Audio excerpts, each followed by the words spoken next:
Good day.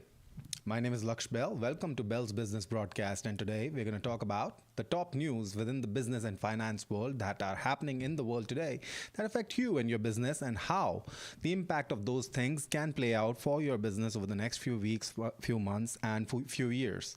Then we're going to talk about a very special thing today, a framework for making it big in an increasingly uncertain world. So without further ado, let's get started.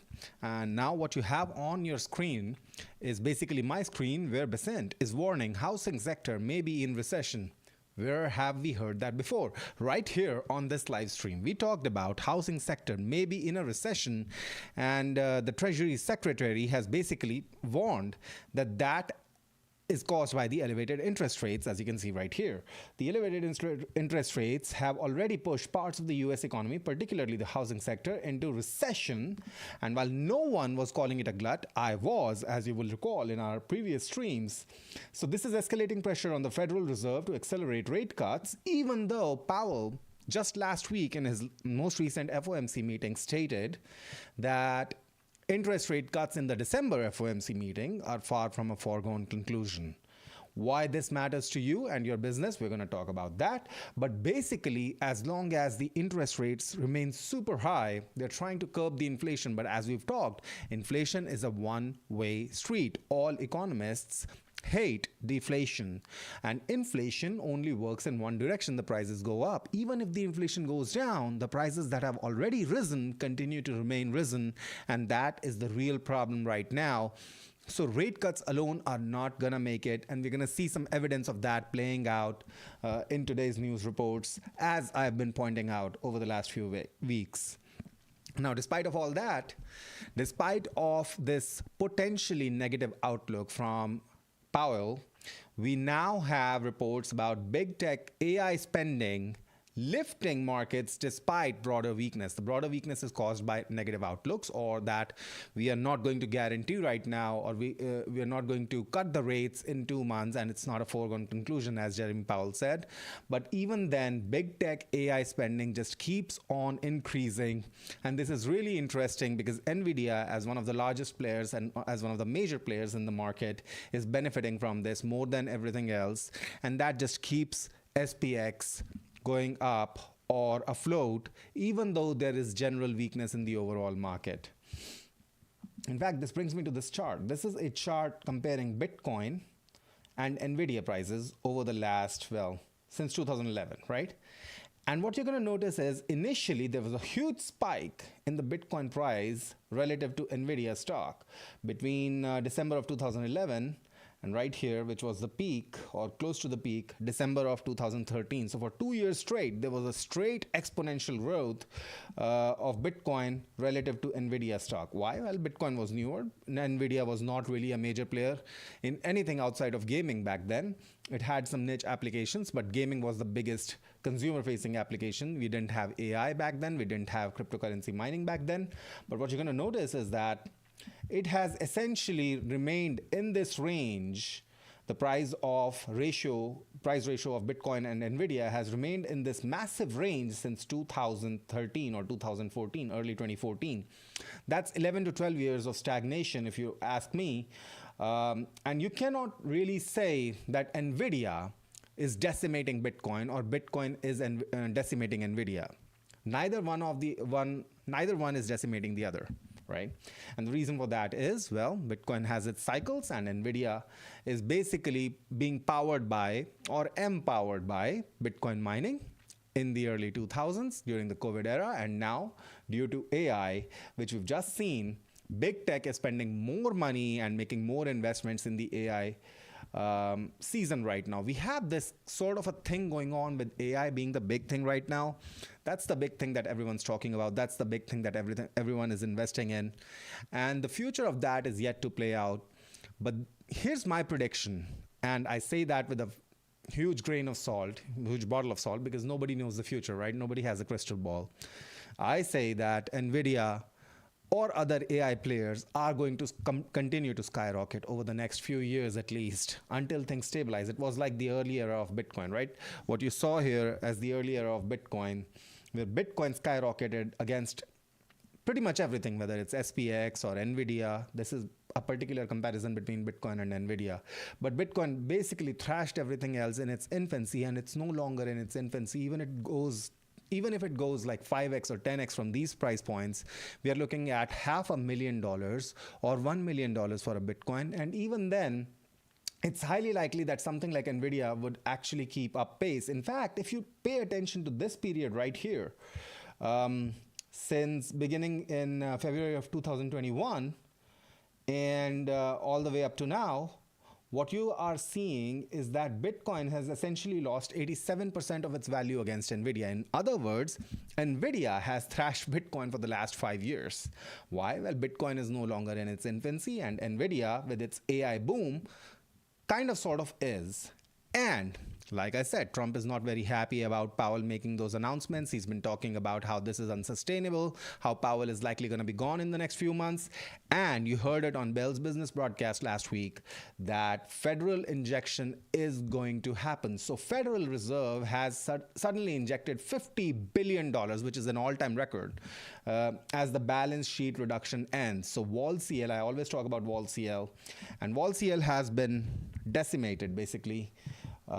Let's look at the stock of or the chart of Vol CL, and you can see over this period since April, May 2022, Vol CL or federal balance sheet has basically gone down straight to the right, to the right and to the bottom. It has lost a lot of its value. The federal balance sheet holding has lost about 27% of its reserves. And all of a sudden, things are turning around. Why? Well, politicians can never be happy about shrinking economies or stocks dwindling. Even though AI investments have kept everything afloat, we have had a massive era of quantitative tightening. In fact, one of the most massive since the beginning of this tracking in 2003. As you can see, there have been other quantitative tightenings, but those have been relatively short. This one continued for almost 1,300 days, almost 4 years, even longer than 4 years. So this is going to have a respite like it was supposed to have sooner or later. And you can see the evidence of that. As we expected things to play out, Federal Reserve is now beginning to inject billions of dollars into the balance sheet, and basically they delivered a double-barreled response to mounting financial stress on Friday, and they've pumped in a record $50.35 billion into the banking system while announcing the accelerated.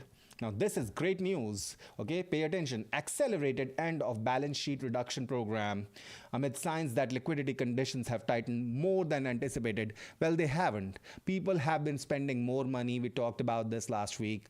People have been spending more money, but that's not because they have more discretionary income or they have more liquidity. They are forced to spend more money. Why? Because, well, what else are they going to do?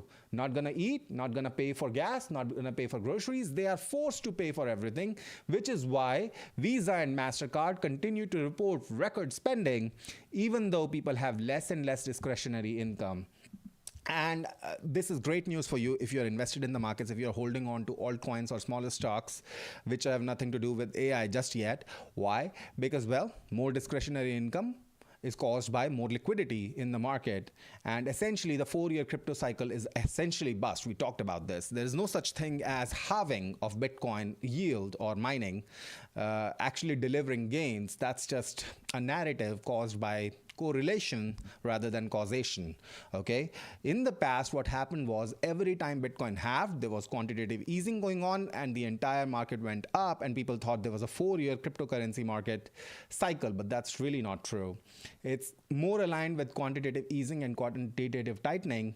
And now, as we see, we are stepping into an era for the first time in 5 years where we're going to have quantitative easing. And they announced essentially that they are going to accelerate the end of balance sheet reduction program. What that means is balance sheet or Vol CL going down. That's going to stop, and this is going to start going back up. And you might see, I don't have a crystal ball, you don't have a crystal ball, but it is likely that you're going to see everything pump yet again. So that's great news for you if you're waiting for a bull market, whether you're in stocks, whether you're in crypto, whether you're in something else, bull market might be coming.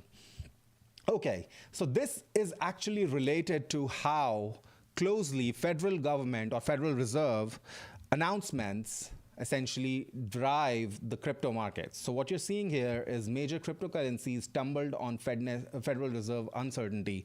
Last week when Powell said that we don't know, we're going to have another rate cut in December, that's not certain. Well, crypto market tumbled, including Bitcoin, but all other alts were basically massacred. That is also true for Nvidia, which temporarily had a $5 trillion market cap, a historical first, but that only sustained for a day. And as soon as Powell made that announcement about there being some uncertainty about rate cuts in the near future, it went down below, dipped down below $5 trillion market cap. Not saying it's nothing, I'm just saying markets just respond to Federal Reserve and money printing more than you would care to admit, more than gurus and pundits who talk about fundamental investing would care to admit. At least short term, things always play out the way you expect them to with respect to the Federal Reserve increasing or lowering rates, and then increasing or lowering the balance sheet, or in other words, quantitative tightening or quantitative easing. Okay, Altman was fired, so that's a big news. Sam Altman was fired from OpenAI. Well, the board, and the board then immediately explored Anthropic, which owns Claude, the AI, and they want to look at mergers. These are now just some reports, maybe just some rumors, but it sounds like great news for a lot of people, not necessarily for the users of Claude or OpenAI in general. But here's what's going on. Claude has this program, and here's my thinking on the process. Claude has this program called Claude Code, where you, even if you're not a developer or a programmer, and if you don't know any programming languages, you can interact with Claude Code in plain English, and it will build out code for you and test it for you and iteratively debug it for you. No other AI, at least in the major ones, right, like Grok or ChatGPT, they don't have this functionality. Now, they can write code. They can write great code too, but they cannot run it for you. They cannot bash it for you. They cannot test it for you. They cannot iteratively debug it for you. You have to do it manually. Claude Code is the only thing that comes close to something like Lovable, which is a much smaller, much more niche, or much, but even then, much more powerful application of this whole ecosystem. But Claude Code is unique. It's a large language model, and it has the ability to run your code for you, and that probably prompted this meeting or this exploration by OpenAI for essentially acquiring or merging with Anthropic. And finally, this brings us to why Trump has been unhappy and why this is being seen everywhere. People are generally dissatisfied with the current administration because the prices are high, their discretionary incomes are low, and Trump is obviously not going to be very happy about this. So the stalemate continues, and final polls are now showing Democrats leading across major battlegrounds, which goes on to show you that people are dissatisfied, and Trump has got to be dissatisfied with this performance. And the political solution, like I always say, this is almost an inevitability. Short-term gains or short-term prosperity over long-term sacrifice. So they're always going to resort to money printing or quantitative easing. So you really have to hold on to your horses for a little while longer. But things are going to be all right if you own assets and are waiting for them to pump. Finally, Apple. We've talked about Apple, but Apple has been playing defense for a while. Especially with AI, they've tried a lot of things, they've made a lot of claims, they've made a lot of promises. They have not been able to successfully deliver on anything on the AI front. Their AI is weak, whether it's on iPhones or on Macs, it's always weak. It doesn't work very well. And we see the response to that, which seems to be their only genuine response. They are going to power Siri, or they're looking to or exploring powering Siri with Google Gemini AI, which is, it's an okay AI in my own experience with it, and I've played around with it. It's okay. It's not quite as good as Claude in some terms, or as good as Grok in some terms, or even Perplexity, which is great for research, or ChatGPT, which seems to be thrashing everything else right now. But it's okay. It's a player. It's way ahead of Apple's own intelligence solutions. So that's something that they are doing. And that's what people are going to do. Like all companies respond in a certain way when their own products and offers, services start lagging behind their competitors massively, which is what is happening with Apple right now, which also goes on to show you Apple was the first company to make a $1 trillion market cap, hit a $1 trillion market cap, historical records. And now Microsoft is way ahead of Apple right now. Can you believe that? Microsoft, of all companies.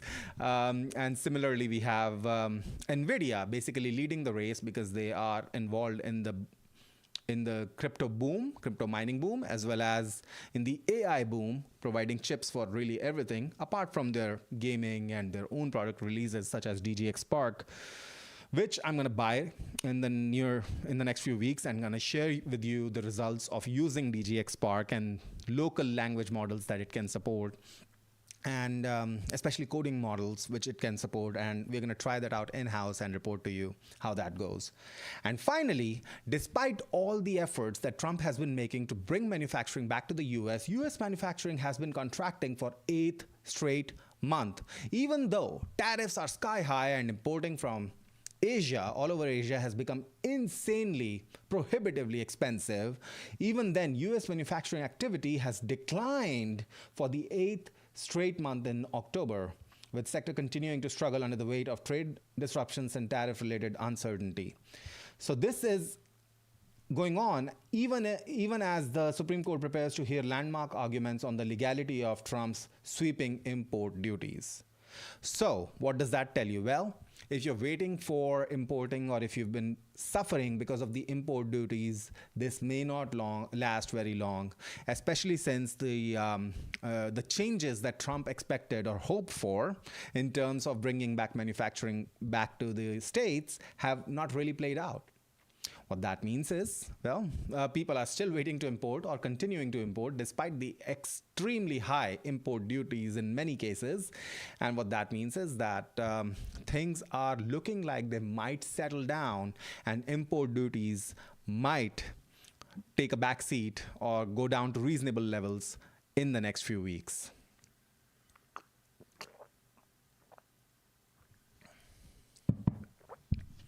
Okay, that said, let's talk about this framework now. Let's jump into this framework of achieving success in a massively uncertain world, okay?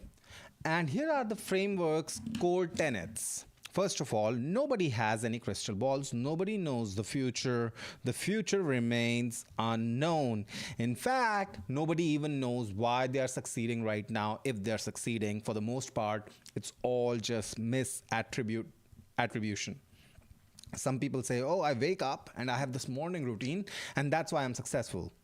And what they're doing is they're confusing correlation with causation. It's not your morning routine that's making you successful. It's a whole host of other factors that you're probably not even paying any attention to that make you successful. So nobody has any crystal balls, which makes it very hard to achieve success. And success is a moving target. What got you from $100,000 a year to $1 million a year is probably not going to get you from $1 million a year to $10 million a year. In fact, if you somehow lost everything and went down to $100,000 a year or even zero, getting back to $1 million a year is not going to be the same path that you took to go back from, that brought you to $1 million previously. In other words, the processes are somewhat repeatable, but they're not predictable.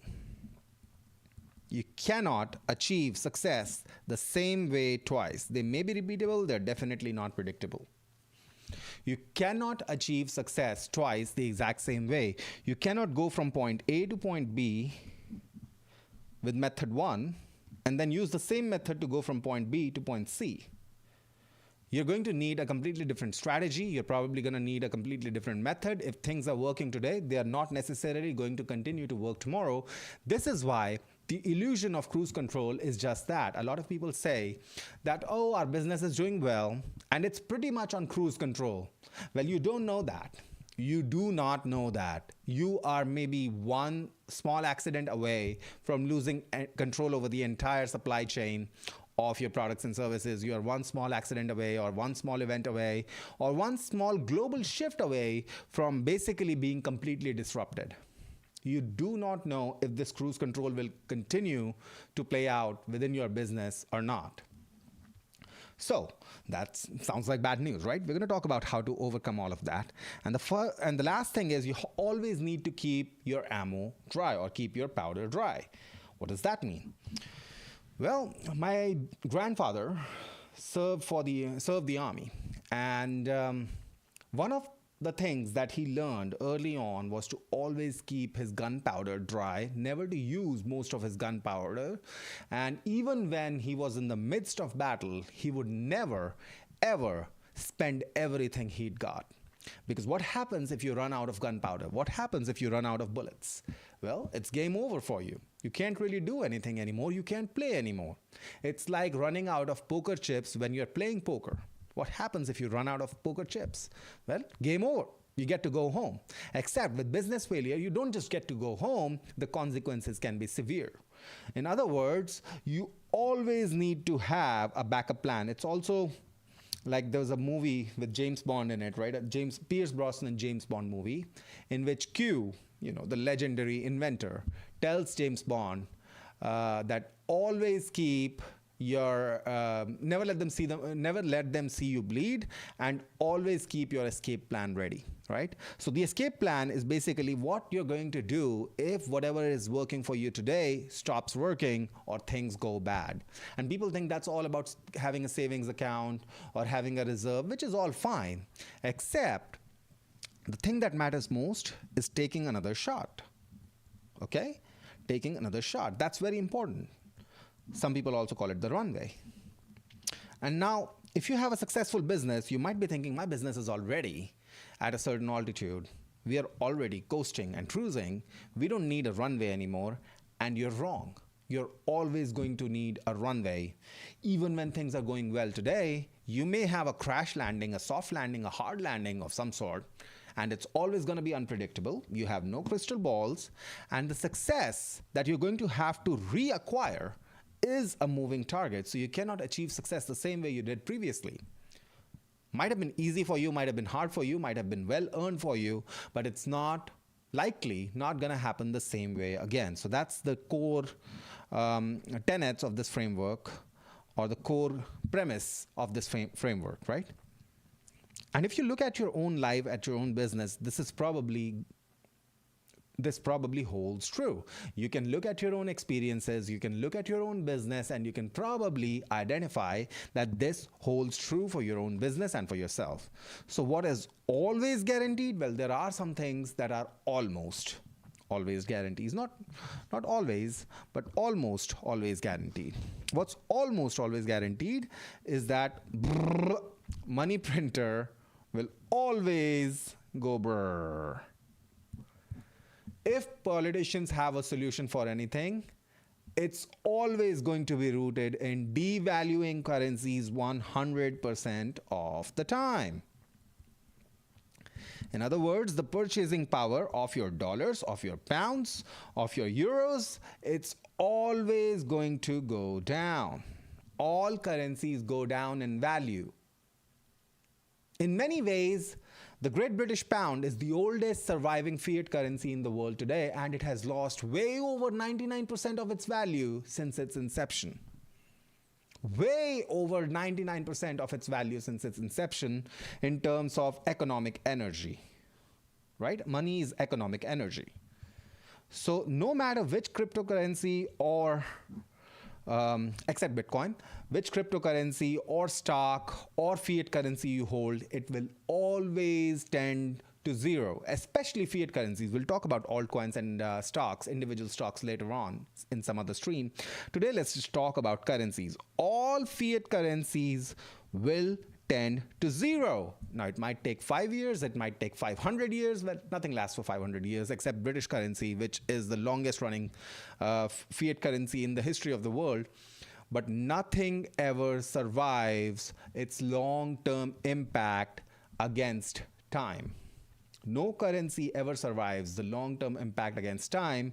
In other words, brrr is always going to happen. Someone is always going to print the money. Someone is always going to find a way to disconnect the value of your fiat currency from the hard currency, which might be gold, right? As the US did, which they had during the Bretton Woods Agreement. And that is always going to happen. All currency is going to go to zero. And this might actually be good news for you if you understand how to play your strengths to it, how to align yourself in a way that this benefits you instead of punishing you. If you're a saver, you get punished. Savers get punished. Savers get annihilated. If you're saving money, what you're going to find is what you could have bought for $100 or $1,000 or even $1 million 5 years ago, well, you cannot buy that today for $1 million. Whether it's real estate or a luxury car or something else, if you could have bought it for $1 million at a certain point of time, you cannot buy it for $1 million today. Even milk, the amount of milk you would get for $100 5 years ago is greater than the amount of milk you can buy today for the same $100 bill. That's an absolute fact, whether it's milk, whether it's oil. Now, there are short-term fluctuations in prices. Of course, things do tend to get cheaper over the short term, but long-term, everything will get expensive. Living is going to get expensive, and inflation is going to eat away at your savings. So if you have been holding on to this old advice about save some money, I got bad news for you, man. I got bad news for you. You're not going to be saving anything. You're not going to be saving economic value, which is what this money is supposed to represent. And you can try it out today. Look at your shopping carts. Okay? If you're buying the exact same stuff from 10 years ago, go to your Walmart account or your Costco account, recreate a cart from 10 years ago and compare the prices.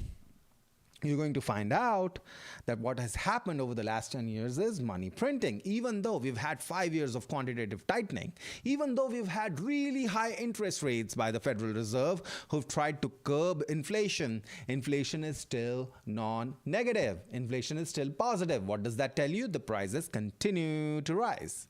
And if you trust the official figures, even then, the US dollar has lost 99 cents of its value over the last 70 years.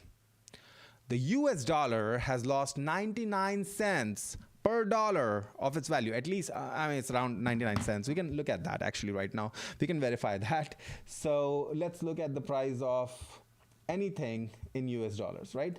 So let's look at the price of oil in US dollars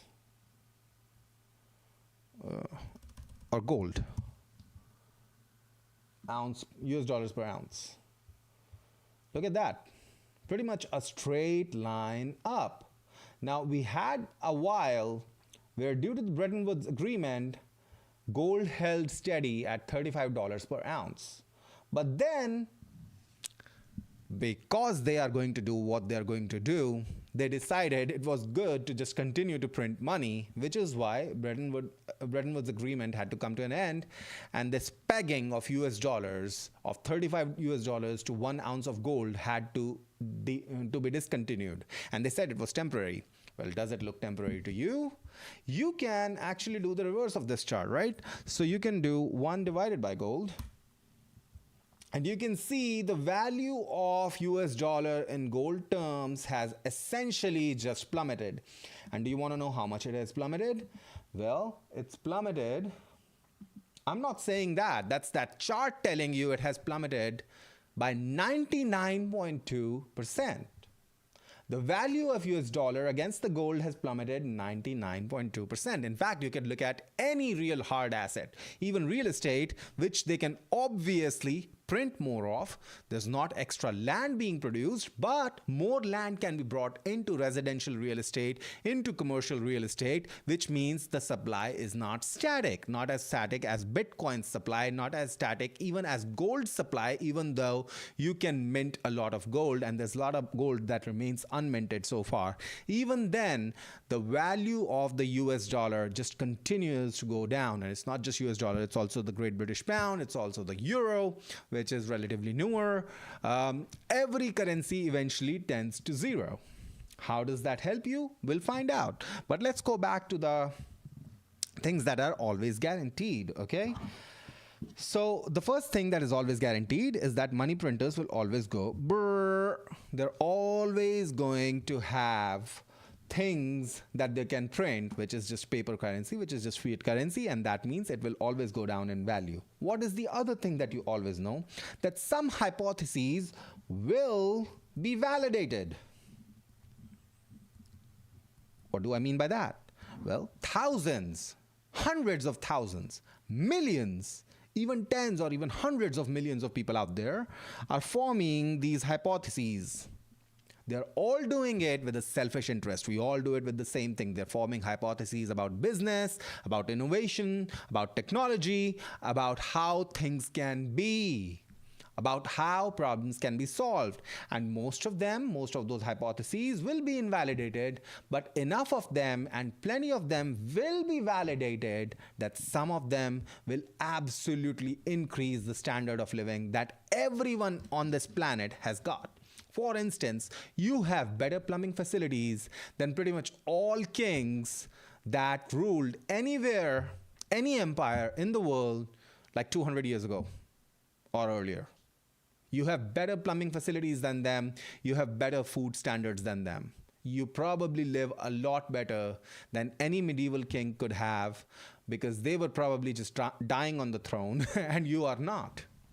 They could not afford a daily bath. Kings and noblemen of the past could not afford a daily bath. Did you know that? Electricity. This thing that powers everything, that powers this communication, that powers everything that is going on in this world, was basically a non-starter just like 150 years ago. Flights, now we are actually constantly wrestling with each other, especially in the economy class, where people are just wrestling with each other over the space. You know, you can't lean back, and can you lean back in your seat or can you recline your seat? Well, that thing was just such an enormous luxury 100 years ago and didn't even exist 125 years ago. You could never fly. Now you can. You can fly across great distances from one part of the planet to basically like the extremely distant part on the planet within a few hours, a day or two, with layovers. You can get there. All of this has become accessible to you, available to you, because some hypotheses play out. Some hypotheses always play out. NVIDIA's hypotheses played out really well. Satoshi's hypotheses with respect to Bitcoin being a hard currency played out really well. Now, Bitcoin floundered for a while, continues to flounder, continues to crash, but those hypotheses are playing out and they have upgraded everyone's level of participation in the society. They've upgraded everyone's level of accessibility, of things that you can access, things that you have access to, things that you can buy, things that can become available to you, things that you can use, tools that you can use to achieve something else, to build another hypothesis on top of all the hypotheses that have currently been validated, so far have been validated. So you can create your own hypotheses, and then millions of other people are also creating their own hypotheses, and some hypotheses will be validated. In fact, a lot of them will be validated, some will be mega validated. And they'll rise to the top of what is known as the value chain. And so if you look at SPX, which is an index of 500 top companies in the world, at least in the US, well, maybe in the world, no. The top mega validated hypotheses will float into SPX. And massive corporations that once dominated SPX do no longer dominate SPX. In fact, many of them have just fallen out of the S&P 500. Massive corporations, General Electric. Where is General Electric today? The biggest company in the world for a long time. Where is it today? NVIDIA is basically thrashing everything else on the market today. Will that always continue? I am willing to bet it will not. Do I know when that stops? Absolutely not. Do I know what happens when it stops? I don't know. What I do know is some other hypotheses by some other entity or some other people will be mega validated and they'll float over to SPX. So if I am invented in or invested in SPX, I'm invested in the future of mankind, which I do believe in. Why do I believe in it? Well, people are motivated, people have ambition, and so they're always going to test hypotheses while keeping their ammo dry. Some people are smart enough to keep their ammo dry. Some will risk it all and come out with flying colors. That's going to be a very small fraction of it, but they will come out with flying colors. What I am essentially saying is,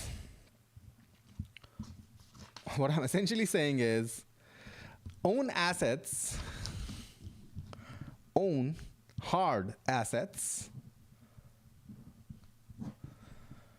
don't invest in fiat, and bet on mankind, really. Now, Elon Musk is working really hard on trying to get us to Mars. Will he succeed? I don't know. Will someone someday succeed? Yes, absolutely. Someone will absolutely someday succeed. Someone wins and we all benefit from it. So that's the investment portfolio thing that I'm actually working with. The way you do that is just do the SPX and other such indices, the top indices, and you're basically invested in the future of mankind. Okay? Don't invest in fiat. In other words, borrow. Because in this modern world, borrowers win. Give you an example. Say you buy a house for $1 million, of which 900K is borrowed. Okay? Now, you're going to have to pay interest on this $900,000 of borrowed money, right? But if that interest is comparable to or less than the amount of money you would have paid for rent to live in that house anyway, then you're okay. You're not doing a net negative situation right here. But eventually this house, might take 10, 20, 30 years. Now this house is worth whatever, $3 million, right? These things happen all the time. You've seen it in your lifetime, and it's gonna continue to happen more and more as inflation just keeps going ballistic on us, right? The money printer keeps going brrr, and everything becomes more and more expensive. And now, let's say you never repay any of the originally borrowed capital, you just continue to pay the interest. I know that's not practical, but I'm just giving you an example. I'm trying to make a point here. So now you only need to repay $900,000, right? You actually invested $100,000 of your own money, and that became $2.1 million of your own money, pre-tax. That is how inflation helps you. That is one way in which the money printer is absolutely aligned with you, with your goals, and how you can figure out the more you can figure out how to borrow money, the easier this game becomes for you, especially in the modern world where hyperinflation is the name of the game. Everything is getting inflated. There's no two ways about it. All fiat currencies are getting deflated. So if you can borrow those fiat currencies from other people, use them to buy hard assets, and then over time, you just pay a smaller and smaller percentage or fraction of your equity in that hard asset. Over a long enough period of time, that borrowed money becomes essentially zero. So if, just to give you an example, if you get lucky with some investments, right? If you bought Bitcoin at $10 and now it's $100,000 and you had to borrow a lot of money to get that, well, that asset went up enormously, while the value of the money that you borrowed went down enormously at the same time. So what you're left with is practically everything. And you can play this out with guaranteed bets. There's nothing guaranteed, let me remind you of that. There's no crystal balls that anyone's got. But what you can guarantee is that money printer will go brrr. Money printer always goes brrr. You can guarantee that. You can always guarantee that. In other words, if you have hard assets, if you have usable assets, even if they depreciate in value, like cars, right? It used to be, even just like 15 years ago, before Obama's Cash for Clunkers program, you could buy a beater for like $600 and then use it while you went to school, right? Or if you're going through a hard time, you could just buy a beater for $1,000, for $2,000, and you could get things done in that vehicle until you got to a point where you could buy a good vehicle. Today, even beaters are like 15 grand. It's not just because of monetary policy, of course. It's also other political things that caused this. But monetary policy is still complicit. Monetary policy that enabled things to just continue rising in prices. Why? Because money printing is the only thing that people like Trump can do. Like, what can Trump do? Trump won't do it directly, but that's what he would try to influence. Why? Because when you have liquidity injection into the system, everyone feels like they are partying. It's party time. You've got surplus cash. Nobody cares about the future. At least the masses don't. The vast majority of people don't. So it makes Trump look like a genius. I solved the economic crisis that was brewing. Yes, you did. By mortgaging our entire future. But who cares? Who cares? Nobody cares. So that's the first thing that's guaranteed. The other thing that's guaranteed is that some hypotheses will always play out.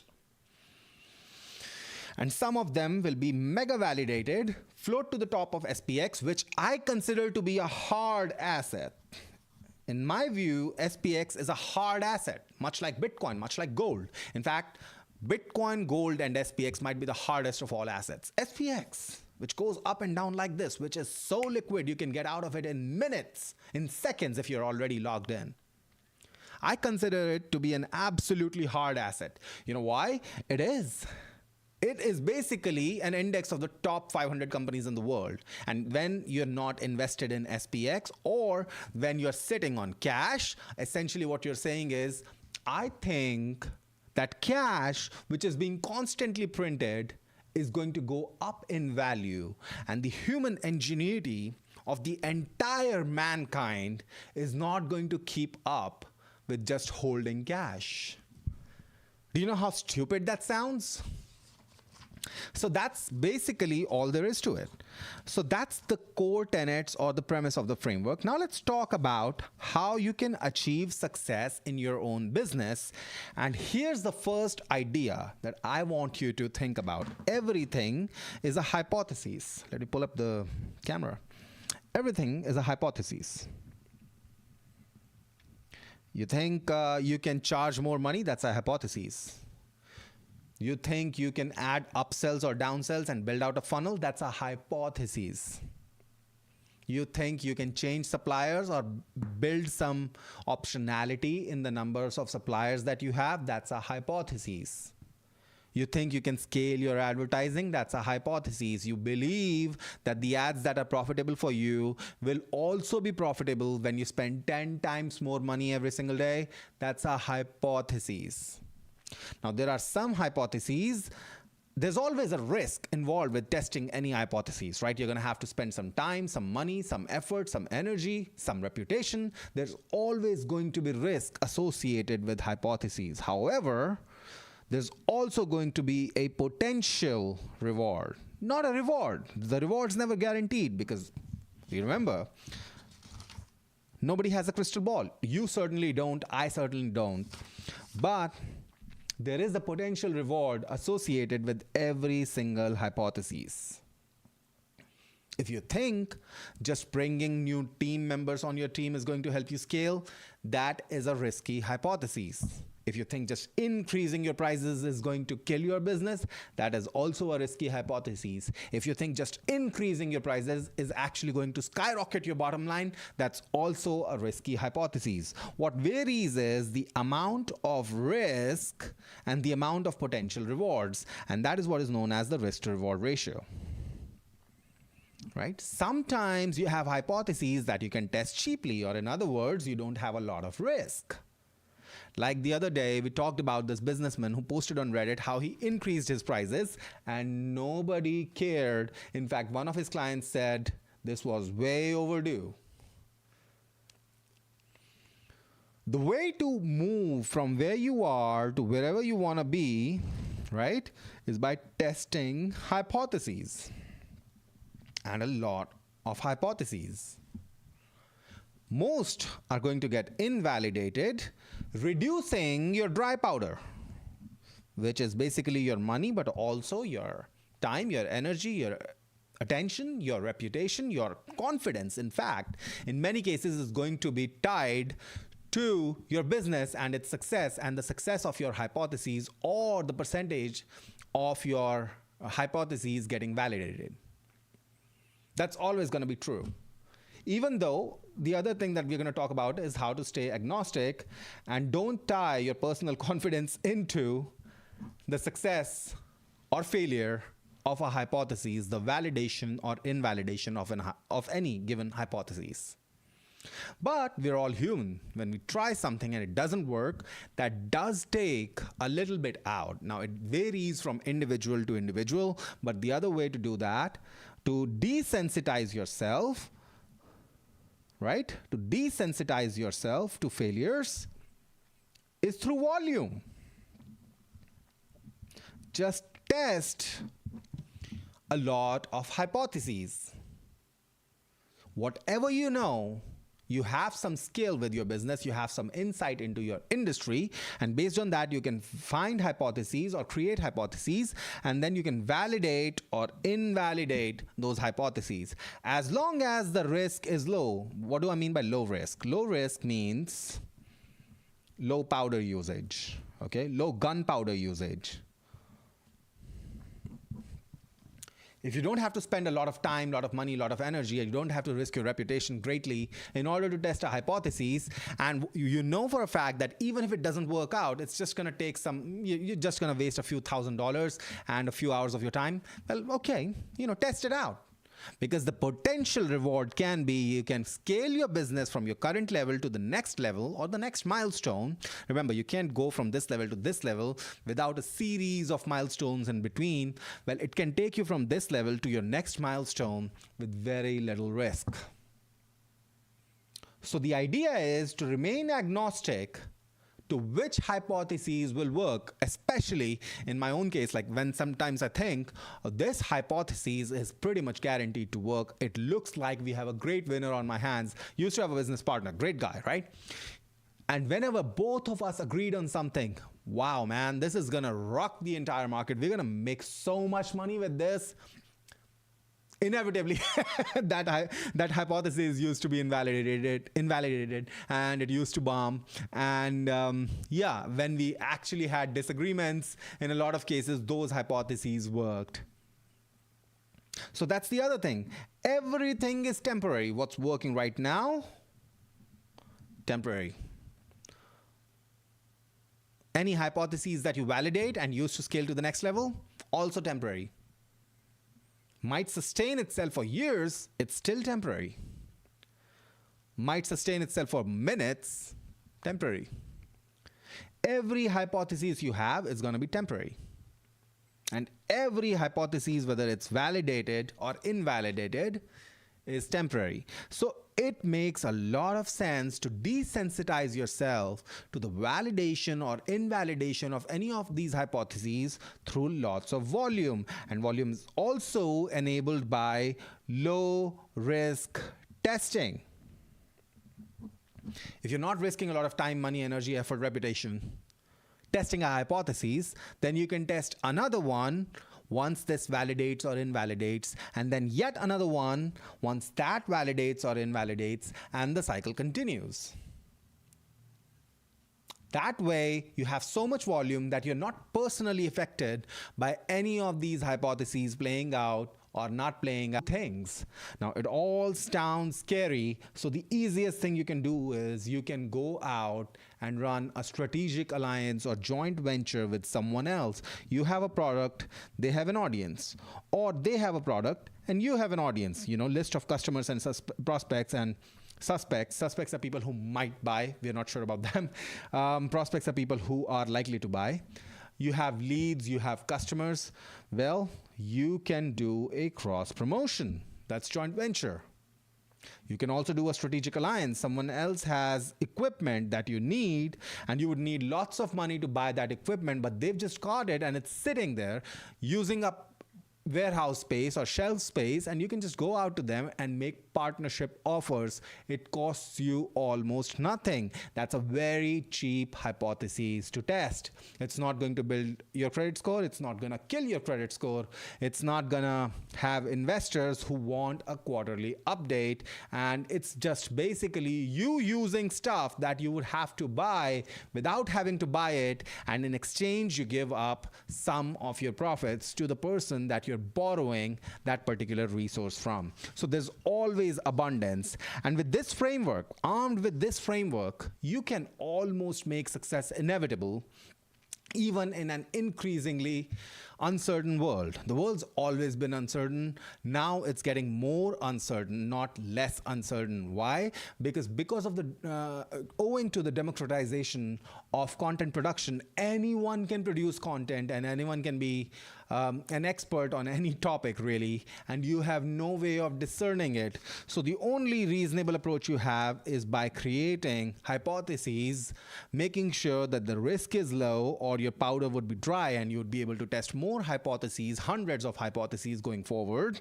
and then either validate or invalidate those hypotheses. And if you just do that, eventually you're going to find something that works, temporarily, of course, but moves you from this level to the next level, and then from the next level to the next level through a series of milestones. That is all you can do. So that brings us to the end of this report. Today's stream was primarily focused on how some things are inevitable, which includes money printing, which I keep talking about in all of my streams, how US dollar is constantly going to be devalued over time as evidenced by this graph. And you can look at any hard asset. You could look at 1 over SPX, okay, 1 over S&P 500, and look at that. Straight line down to the bottom. Let's look at the 3-month chart of that. Look at that. Okay. US dollar has lost, I'm guessing 99 point some percent, but let's just validate that anyway. So there you go. 99.96% of its value against SPX over the last 54,000 days, which is like 150 years or something. 100 years, 100 plus years. It's lost almost all of its value. US dollar continues to lose all its value against everything. And that is something that you can be sure, reasonably sure, that is going to continue. And that is also going to accelerate the deterioration of value of any fiat currency. Based on that, and based on the idea that you can always bet on some hypotheses playing out, just owning hard assets and using borrowed fiat money to pay for those assets already puts you miles ahead of everyone else. And if you're looking to actually decimate the markets, well, then you have the hypothesis theorem, where you create hypotheses and then cheaply test those hypotheses as quickly as you can, as risk-freely as you can, so that you have your powder dry for the next set of hypotheses to test, validate, or invalidate. And the more you do this, the faster you get to success. My name is Behl. If you enjoyed today's stream, be sure to subscribe. If you have any questions, be sure to leave a comment down below, and I will see you in Behl's Business Broadcast tomorrow.